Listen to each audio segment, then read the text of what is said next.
Maghapunan ng aking mga alaga. Si Paris talaga always may kalabasa. Itong isang arte to, hindi kakain ng kalabasa. Baho daw. Parang nagsasalita ba, ano? Parang nagsumbong sa akin na mabaho.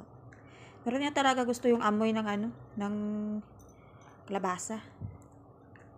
Kasi pag nilagyan mo yan ng kalabasa, aamoy-amoyin niya yan na matagal.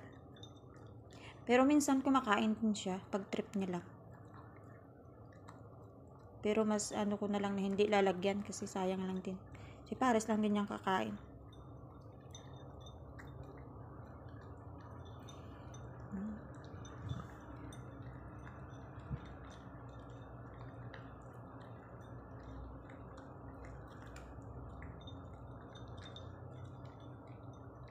Bilis nila kumain, no?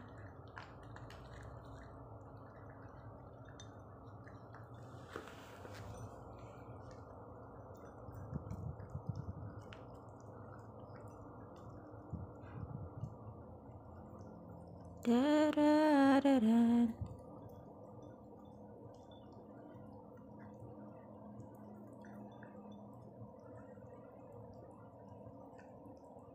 Yan, ubos na.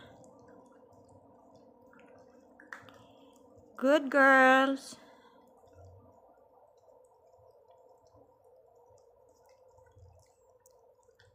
Grabe na, ang bilis mo nila kumain ngayon. Malalaki nga yung hiwa ko eh.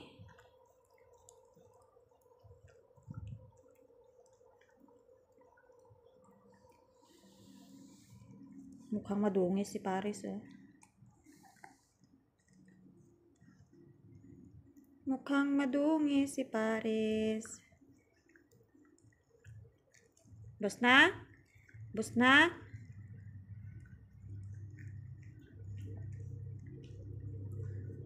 Parang kulang pa.